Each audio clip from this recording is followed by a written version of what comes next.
In December of the year 62 BCE, under the protective darkness of night, Publius Clodius Pulcher, a young, ambitious, aristocratic politician with many enemies among Rome's conservative elite, was entering the house of Julius Caesar, another ambitious politician now in his late 30s. The two were, broadly speaking, on the same side of the political divide.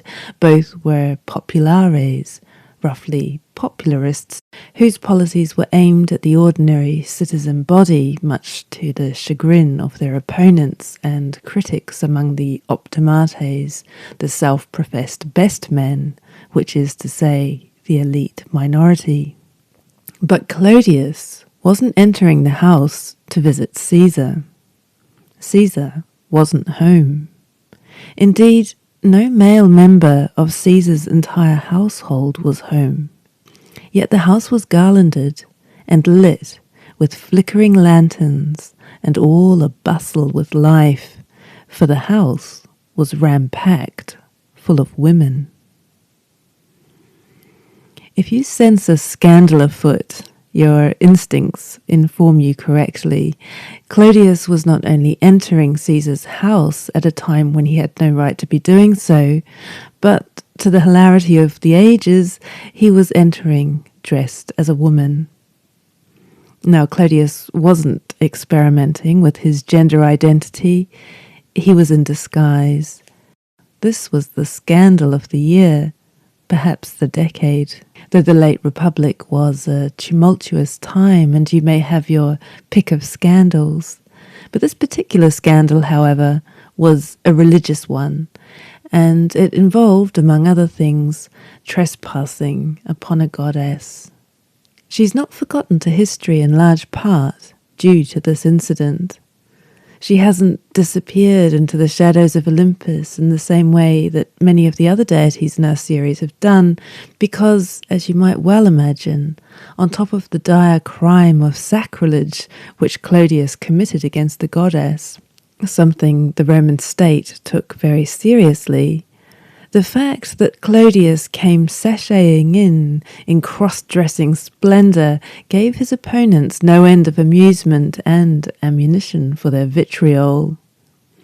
It was something Clodius would never live down, and so we have in our historical sources a good deal of information describing the event and its fallout.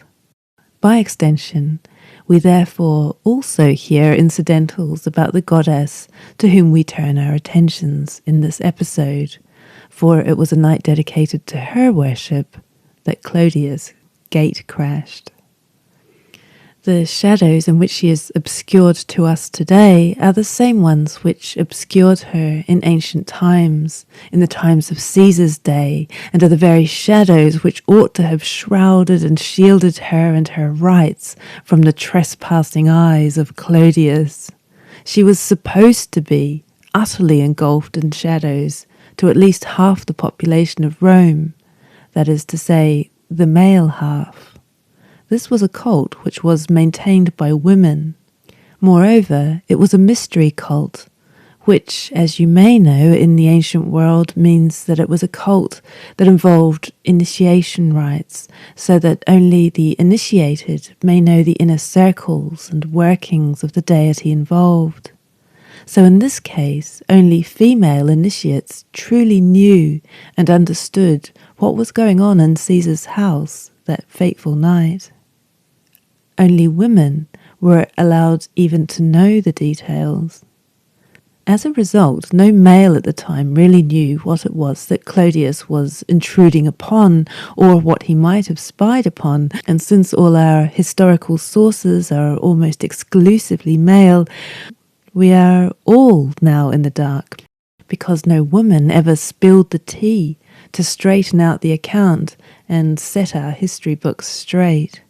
So although we have a lot of scandalized ranting and salacious gossip, the goddess at the heart of this episode remains shrouded in mystery in all senses. That said, she gives us a chance to think about the religious life of women in Rome and we'll do our best to illuminate the contours, at least, of a goddess otherwise still protected by the secrecy she commanded. So we're out of the woods now, after spending the last weeks lingering in the forests and wild nature. Here we find ourselves in the heart of the civilized world. There are connections, as we'll see though, and some method to the madness of stumbling out of the trees straight into the house of Rome's Pontifex Maximus. But we may don our finery for our visitations in this episode, and if you are a man, you are stepping into dangerous territory. At the very least, procure a veil, apply some rouge, and don your purple ribbons. Let us also trespass among the women gathered in Caesar's house. Step delicately, and let us enter the realm of Bona Dea.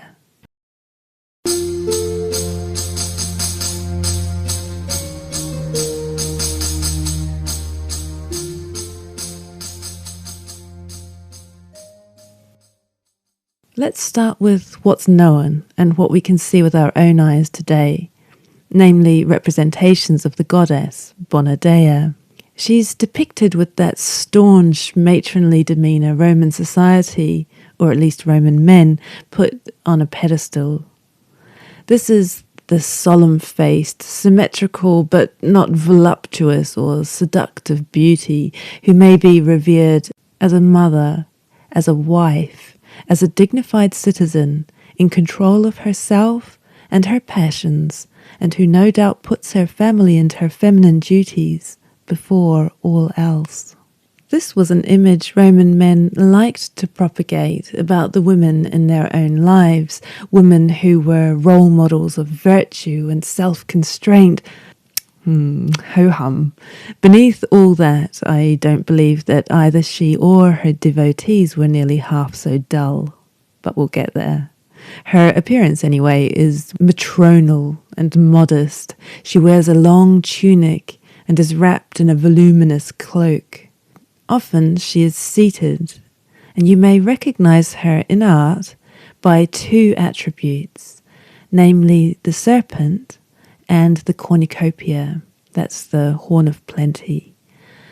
A goddess with a snake is usually Hygeia or Hygeia, the goddess of health, cleanliness and sanitation, the origin of our concept of hygiene, whereas a goddess with a cornucopia is usually a depiction of Fortuna, the goddess of fate, luck and fortune.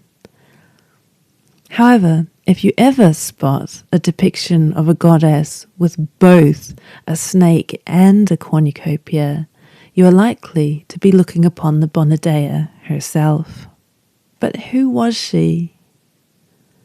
The short answer is who knows, really. Bona Dea isn't even a proper name, it's more like a description. Bona Dea means literally the good goddess, which is just a title or an epithet that doesn't actually reveal the identity of the goddess in question. And this was part of the mystery revealed in due course, no doubt, to initiates as part of the initiation process.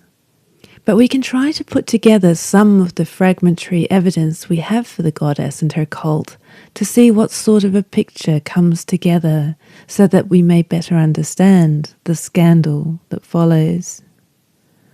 Plutarch, to whom we've turned often in this series, again explains Roman culture and practices to his Greek audience, helpfully explaining as much as he knew. He writes, "The Romans have a deity whom they call the good goddess." And here he makes some comparisons to other such deities in other cultures. And then he states that the Romans held that she was a dryad, that's a woodland or tree nymph, married to Faunus. And herein lies our connection to the previous episodes. Plutarch isn't the only ancient authority to claim this relationship to Faunus. Among other suggestions, it seems to have circulated variously and for a long time that the Bona Dea was Faunus's wife, or his sister, or his daughter. And elsewhere, we are given her real name as Fauna, or maybe more correctly, Fauna, although we can't be certain this is right because it was supposed to be a secret. Nevertheless, Faunus, who we met in the previous episode, being wild man incarnate, pushing the boundaries between beast and god, was, as we saw, consummately masculine in his presence and persuasions. So we might suppose that there was a female complement to his masculine domain, and it seems many ancients believed it was the Bona Dea who filled this role. If this is true, it's one good reason to suspect, as I do, that the rites her worshippers attended were nowhere near as dull and pious as these sullen-faced dour statues would suggest. I'll make the case that beyond the name itself and those male writers transmitting gossip, there are hints in what we learn about the goddess and her rites that support the idea that she was indeed a female counterpart to Faunus. And you can let me know in the comments if I convince you or if you have other ideas. But if Faunus represented wild abandon, the female version was surely not like an interminable committee meeting of purse-lipped pious women. Plutarch explains that during her festival, the women celebrated by decorating their halls with vine branches, going on to note, "It's not lawful for a man to attend the sacred ceremonies, nor even to be in the house when they are celebrated. But the women, apart by themselves, are said to perform many rites during their sacred service, which are Orphic in their character. Accordingly, when the time for the festival is at hand, the consul or praetor at whose house it is to be held goes away, and every male with him, while his wife takes possession of the premises and puts them in due array. The most important rites are celebrated by night, when mirth attends the revels, and much music too is heard." So indeed, the sound of secretive female revelry drifting across the Roman rooftops does seem to be in keeping with the wild nocturnal revels of Faunus. And wouldn't you just love to know what those women said and did when absolutely out of sight and earshot of all those men that fill the history books and who dictated public life? Just as we might enjoy speculating now, the men of ancient Rome were also simultaneously intrigued and concerned about the unusual free rein and license these occasions allowed the womenfolk. In some of their imaginations, these become thoroughly salacious and scandalous events. Somewhat predictably, they imagined orgiastic behavior going on just beyond their reach. The first century poet and satirist Juvenal, thus apparently letting his imagination run rampant, describes the festivities like this.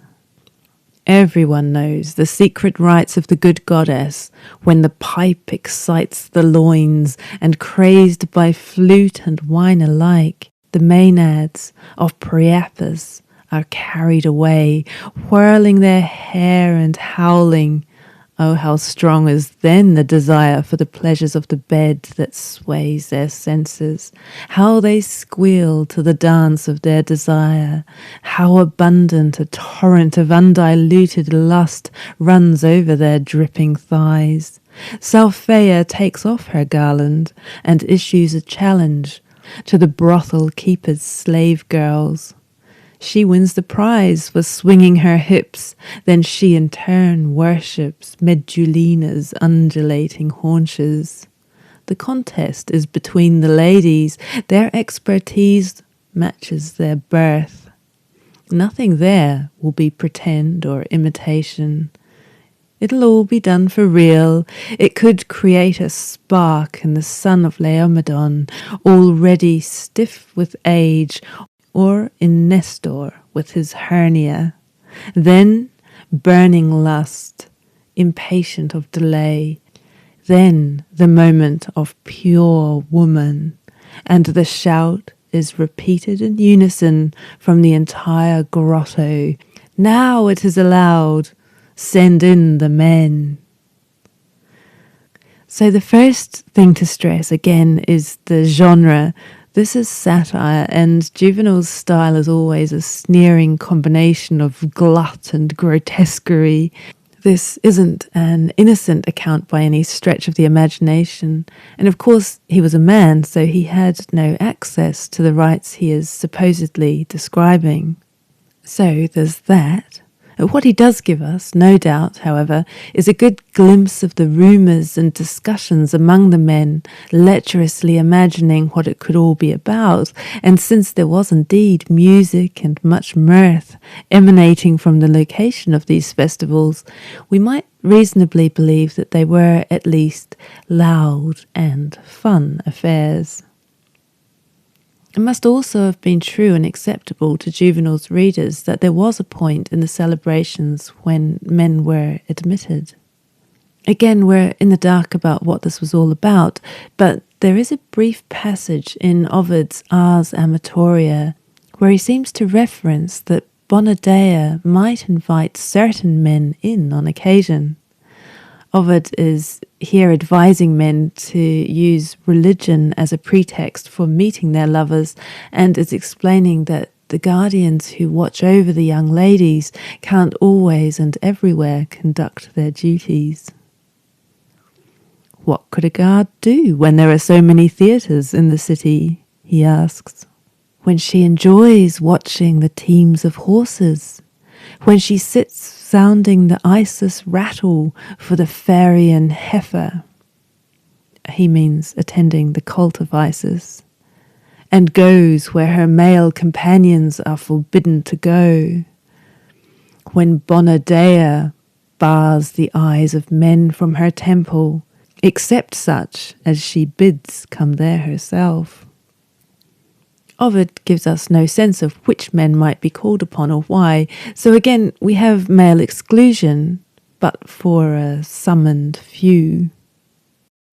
Plutarch gives us some further tidbits of information about the cult when he asks, why is it that when the women put up a shrine to the women's goddess in their houses, whom they call the good goddess, they bring in no myrtle, although they take pride in making use of all kinds of growing and blooming plants? He continues, is it because, as the mythologists relate, this goddess was the wife of the seer Faunus, and, after having been found out drinking wine in secret, she was beaten by her husband with myrtle twigs? And is it therefore that they do not bring in myrtle, but in her honour pour libations of wine, which they, however, call milk? Or is it because they abstain from many things, and particularly from sexual pleasures when celebrating this religious service? For they not only exclude their husbands from the houses, but they also remove everything male when performing the customary rites in honour of the goddess. Now, as the myrtle is sacred to Aphrodite, they shun it on religious grounds. We may thus glean a few further things from this.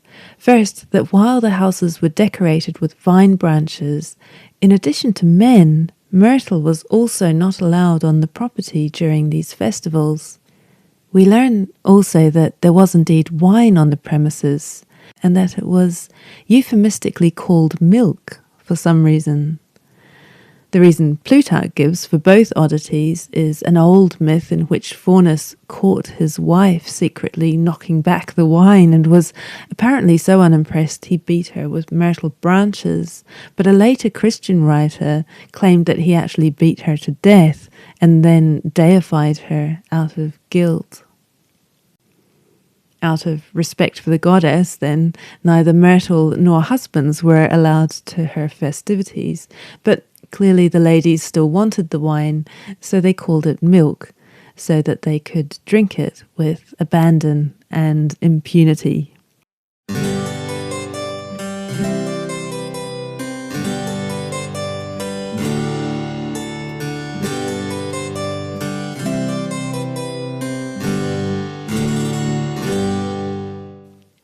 Plutarch thus gives two alternative and opposing accounts, one debauched and one pious. The former, the revelry, is what the men feared, even as they enjoyed imagining it, but the latter is what they wanted to believe of their own wives, that these were abstemious events. And by that rationale, the men weren't allowed in because it was to be pure and free from lustful thoughts. And since the myrtle was the plant of Aphrodite or Venus, its absence was therefore indicative, the men say, of the absence of lust generally. The Vestal Virgins also attended, giving credence to this more solemn and wholesome intention. And the Vestal Virgins, too, are always portrayed with these solemn butter wouldn't melt expressions. However, they were also periodically embroiled in various scandalous affairs, which was a capital offence and was traditionally punished by burying the offending Vestal Virgin alive in an underground cavern. So their presence at these events certainly lent them importance and gravity, but although it was supposed to, it didn't necessarily guarantee their moral purity. So what in the end were these festivities all about? We simply can't know. However, I do find one particular turn of phrase very interesting in the passage of Juvenal's satire that I quoted a moment ago. In the debauches he described, at the moment when passions seem to be at their peak, at the moment right before the men are allowed to enter and join the revelry, he said, tum femina simplex. In the translation I gave before, this was rendered, then the moment of pure woman. In other translations, you might read, mere woman. Simplex carries both meanings. It has a sense of straightforwardness. So femina simplex is raw and unadulterated femininity. So whichever way you want to characterize that. Juvenal, of course, wanted to suggest it was base and lascivious, but we might cautiously infer, perhaps, that underneath all the colourful immorality of Juvenal's imaginings, the phrase might actually give us a clue to something at the heart of the festival and the goddess herself, femina simplex, plain woman, base woman, pure femininity, raw femininity. If Plutarch says there was something Orphic about the rites, he implies not only their secrecy and esoteric nature, but also their intensity and deeply personal and experiential nature. It may be that the revels for the Bona Dea were supposed to put the women into a state through which they experienced heightened emotions or awareness and felt they fully embodied and unleashed their true nature. And if this is true, and it's only my guess, then this would be a good reason to send all the males packing and out the house. If the women needed to bring this state about, they needed to feel completely uninhibited and unwatched, not subject to the male gaze, especially in those days when they were functioning otherwise in a very male-dominated world. I imagine that these ceremonies could have been very cathartic. Therefore, if we are holding the Bona Dea as a counterpart to Faunus, this ecstatic revelry makes total sense in that context and could be as double-edged in meaning in its feminine incarnation as in its male. And remember that Faunus was as amoral as nature itself. And with this ambiguity in mind, we might also note that by calling her Bona Dea, the good goddess doesn't necessarily imply that she was thought of as inherently or characteristically good. It was a habit among the ancient Greeks and Romans to use euphemistic language to manage fears, aiming to transform dangerous or chaotic concepts into something benign through polite naming. Thus, the dreaded tempestuous Black Sea was called the Euxine or Euxinos. Eu, xenos, meaning friendly, host. Or similarly, the Furies, the Erinyes, those terrifying goddesses of vengeance, too dreadful to be named directly. They were often called the Eumenides, meaning the kindly ones or the well-minded ones, to avert their terrible attentions. So I'm not saying that this is what was going on with the Bona Dea, but I haven't heard anyone bring it up in this context. And it's worth mentioning because I think we often get the sense that the good goddess was by name, as by nature, a deity representing female goodness. By stressing her goodness, however, I'm more inclined to think that the name aimed to manifest the better side of her nature, and perhaps also that the cult was geared towards bringing this about. Her better side, in the male estimation of course, being the more constrained and better behaved side.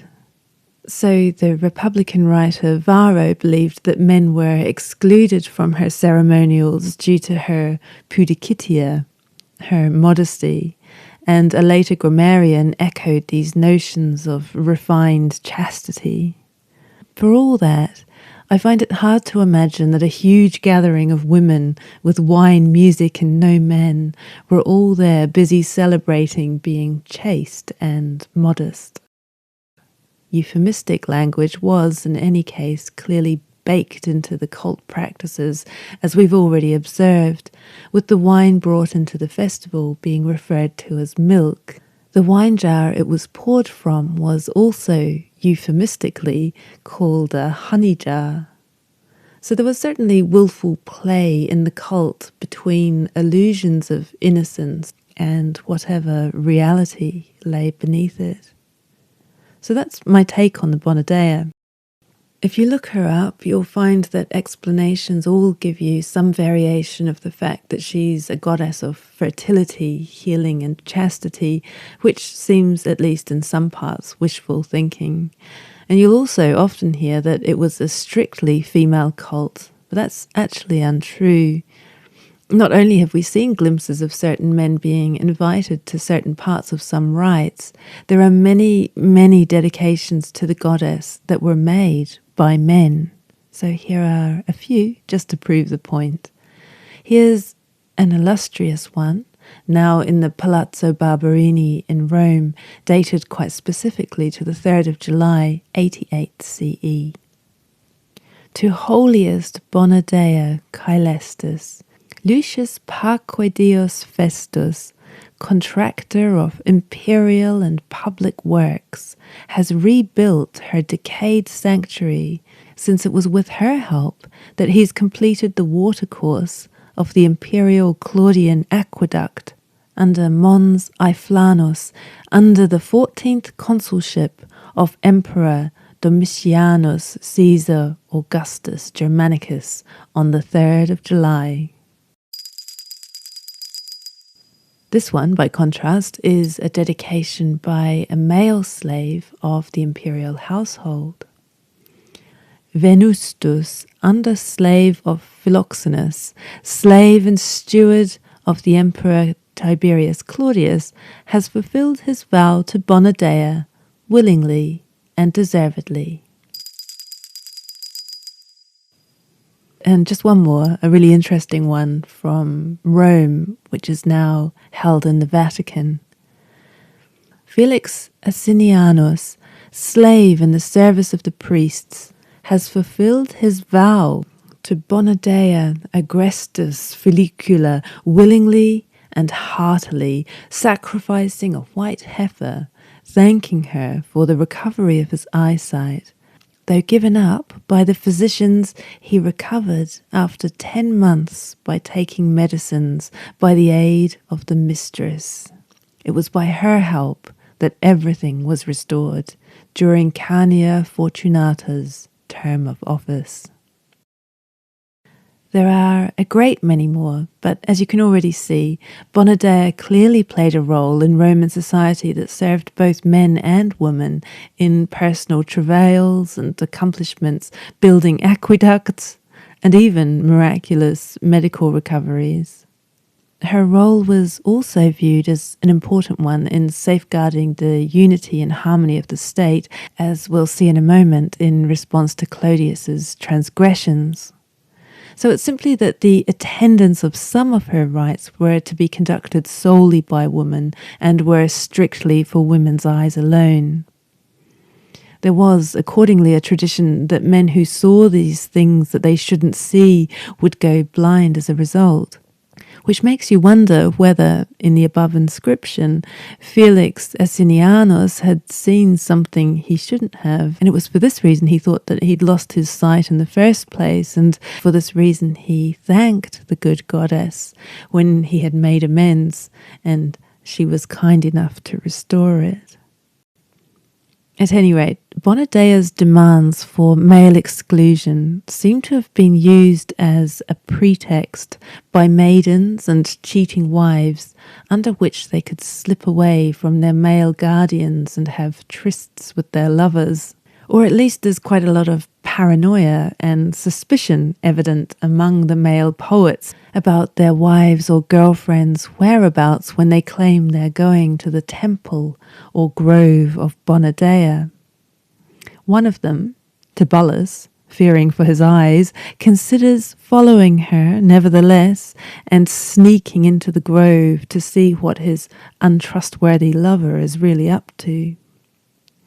This grove of Bona Dea was on the Aventine Hill in Rome and is thought to have been a plebeian place of worship, frequented more by the common classes, aka the vast majority of Rome. Once a year, in December, however, the patrician class, that is, the elite minority, held their own festivities for the goddess in the house of a serving consul or praetor. The festival was organized and hosted by the magistrate's wife, and the attendees were the smart set of Rome's ladies, and it was into just such an event at Caesar's house that a perfumed Clodius came wafting that December night. Now you can understand what an affront to custom and propriety this really was, but at the same time you get a sense that scandalous behaviour was part of Bona Dea's territory. So indeed it was said that Clodius performed the stunt to try and seduce Caesar's wife. Plutarch recounts it like this. Publius Clodius was a man of patrician birth and conspicuous for wealth and eloquence, but in insolence and effrontery he surpassed all the notorious scoundrels of his time. This man was in love with Pompeia, the wife of Caesar, and she was not unwilling. But close watch was kept upon the women's apartments, and Aurelia, Caesar's mother, a woman of discretion, would never let the young wife out of her sight, and made it difficult and dangerous for the lovers to have a meeting. Plutarch goes on to explain that the Bona Dea festival in Caesar's own house seemed to offer a perfect opportunity and cover for such a meeting. At the time of which I speak, Pompeia was celebrating this festival, and Clodius, who was still beardless, and on this account thought to pass unnoticed, assumed the dress and implements of a harp girl, and went to the house looking like a young woman. He found the door open, and was brought in safely by the maidservant there, who was in on the secret. But after she had run on ahead to tell Pompeia, and some time had elapsed, Clodius had not the patience to wait where he had been left. And part of me thinks that if Clodius was even a fraction of the rogue and scoundrel history remembers him to be, then there had been titillation for him all along, just as much in the idea of dressing up and getting a look at what the women were getting up to at the Bona Dea festival as in seducing Caesar's wife. Anyway, it didn't turn out well, as Plutarch explains. So as Clodius was wandering about in the house, a large one, and trying to avoid the lights, an attendant of Aurelia came upon him and asked him to play with her as one woman would another. And when he refused, she dragged him forward and asked who he was and whence he came. And Clodius answered that he was waiting for Pompeia's Abra, for this was the very name by which the maid was called, and his voice betrayed him. The attendant of Aurelia at once sprang away with a scream to the lights and the throng, crying out that she had caught a man. The women were panic-stricken, and Aurelia put a stop to the mystic rites of the goddess and covered up the emblems. Then she ordered the doors to be closed and went about the house with torches, searching for Clodius.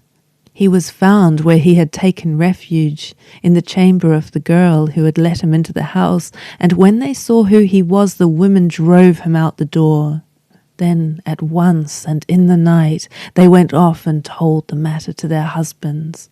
And when day came, a report spread through the city that Clodius had committed sacrilege and owed satisfaction, not only to those whom he had insulted, but also to the city and to the gods. So it's an interesting comment at the end there, revealing the societal importance of the cult and the fact that Clodius's trespass was a sacrilegious affront to the whole city and the gods. The sacrilege was taken seriously, and one of the tribunes of the people indicted Clodius, and some of the day's most influential senators banded together to bear witness against him, revealing many more of what Plutarch calls shocking abominations. But in the end, Clodius was let off with it, due supposedly to fear of mob violence in retaliation. It's really only the beginning of the story, which we can't get into here, but there's a lot of politicking under the surface, as you can imagine, this being Caesar's house and his wife. Caesar actually ended up divorcing Pompeia, even though he said that he found no evidence against her. He said simply that he thought that Caesar's wife ought to be above suspicion. But Caesar and Clodius, as I said in the introduction, were politically on the same side. The bitter enemy of Clodius, on the other side, among the optimates, was Cicero. Clodius, supported by Caesar, engineered Cicero's exile a few years later in 58 BCE for executing some alleged conspirators without trial. And as a result, Cicero, being such a prolific writer and speaker, has left us a good deal of vitriolic character assassination aimed at Clodius. He wasted no opportunity to bring up the Bona Dea affair to ridicule him. The rise in popularity of this man seems to have been unshaken by his sacrileges, as Cicero railed. but Publius Clodius has sworn off his saffron robe, his veil, his womanish slippers and purple stockings, his brassiere, his harp, and his monstrous debaucheries, and has suddenly emerged a fully fledged demagogue. Had it been others than women who had caught him in this finery, had not the help of maid-servants permitted him to escape from a place which it was impious for him to have approached, the Roman people would now be without their demagogue, and the state without such a model of civic virtue. Elsewhere, while Cicero lambasts him for his outrages at Caesar's house, we catch glimpses of Bona Dea in her revered and stately role. For what sacrifice is as old as this that we have inherited from the kings together with this town? Cicero asks. Or what so secret as this that excludes not only prying eyes, but also eyes that might see it by chance, and where not only shamelessness, but also inadvertence are denied admittance?